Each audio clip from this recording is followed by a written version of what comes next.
بسم اللہ الرحمن الرحیم۔ دیکھتی آنکھوں اور سنتے کانوں، آپ سب کو اسلامک اسٹوڈیو چینل میں خوش آمدید۔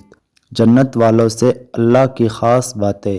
ایک دفعہ فرمایا رسول اللہ صلی اللہ علیہ وآلہ وسلم نے کہ اللہ تعالیٰ جنتی مردوں اور عورتوں کو پکار کر کہیں گے، اے جنت والو۔ اس کے جواب میں جنت والے لبیک کہیں گے، یعنی اے ہمارے رب، ہم تیرے دربار میں حاضر ہیں اور بھلائی تیرے قبضہ و قدرت میں ہے، جس کو چاہے عنایت فرما دے اور جس کو چاہے نہ دے، کیونکہ تو مالک ہے۔ اس وقت اللہ تعالیٰ ان جنت والوں سے ارشاد فرمائے گا، کیا تم لوگ ہم سے خوش ہو؟ جنتی لوگ عرض کریں گے، اے ہمارے رب، تجھ سے خوش نہ ہوں گے تو کس سے خوش ہوں گے؟ کیونکہ تو نے ہم کو وہ چیزیں اپنے فضل و کرم سے عطا کی جو اپنی مخلوق میں کسی کو بھی نہیں دی۔ اس پر اللہ تعالیٰ ارشاد فرمائے گا، کیا اس سے بہتر اور اعلیٰ چیز تم کو نہ دے دوں؟ جنت والے عرض کریں گے، اے ہمارے رب، ان نعمتوں سے زیادہ کون سی چیز بہتر ہوگی جو تو نے ہم کو جنت میں دے رکھی ہے، یعنی ہر قسم کی کھانے کی چیزیں، عمدہ سے عمدہ لباس، اعلیٰ سے اعلیٰ مکانات اور باغات وغیرہ۔ اس پر حق تعالی شانہ ارشاد فرمائیں گے، اچھا میں تم کو اپنی خوشنودی کا پروانہ عطا کرتا ہوں اور اب کبھی بھی تم سے ناراض اور ناخوش نہ ہوں گا۔ گویا اللہ تعالیٰ کی رضامندی کا پروانہ اتنا قیمتی ہے کہ جنت میں تمام نعمتیں اس کے مقابلے میں ہیچ اور بے قدر ہے۔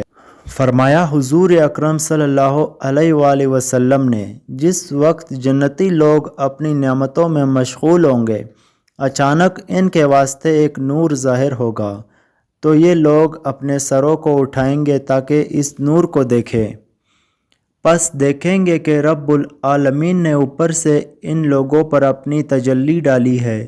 اس وقت اللہ رب العزت کا پہلا جملہ یہ ہوگا، السلام علیکم یا اہل الجنت، اور یہ وہی سلام ہوگا جس کا وعدہ قرآن شریف میں اس طرح سے کیا گیا، سلام قولا من رب الرحیم۔ اس کے بعد فرمایا رسول اللہ صلی اللہ علیہ وآلہ وسلم نے، پھر اللہ تعالیٰ ان لوگوں کی طرف محبت سے دیکھے گا اور اسی طرح یہ لوگ بھی کھلم کھلا بغیر کسی پردے کے اللہ تعالیٰ کو دیکھیں گے، اور اس دیدار الہی کا ان لوگوں پر یہ اثر ہوگا کہ جب تک ان کی نظروں کے سامنے اللہ کا دیدار رہے گا، جنت کی کسی نعمت کی طرف بالکل ہی توجہ نہ کریں گے، بلکہ دیدار الہی میں ایسے محو اور متغرق ہو جائیں گے کہ جنت کی ساری نعمتیں بھول جائیں گے۔ اس کے بعد اللہ تعالیٰ اپنے نور یعنی اپنی ذات کے درمیان پھر پردہ ڈال لیں گے اور ان لوگوں کی نظروں سے پوشیدہ ہو جائیں گے، لیکن اس نور کا اثر اور مشاہدے کی کیفیت و لذت اب بھی باقی رہے گی۔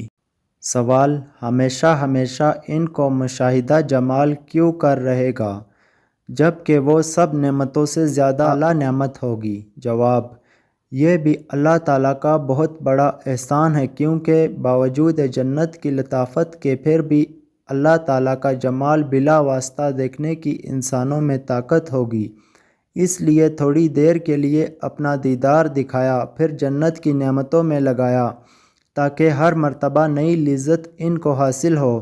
سورج روز نکلتا ہے، اس کو کوئی بھی شوق کے ساتھ نہیں دیکھتا، لیکن عید کا چاند سال میں ایک دفعہ نکلتا ہے تو کتنے شوق سے اس کو دیکھتے ہیں۔ معزز ناظرین، اگر ویڈیو پسند آئی ہو تو چینل کو سبسکرائب کریں اور گھنٹی کے نشان کو دبائیں تاکہ ہماری ہر نئی آنے والی ویڈیو آپ تک بآسانی پہنچ سکے۔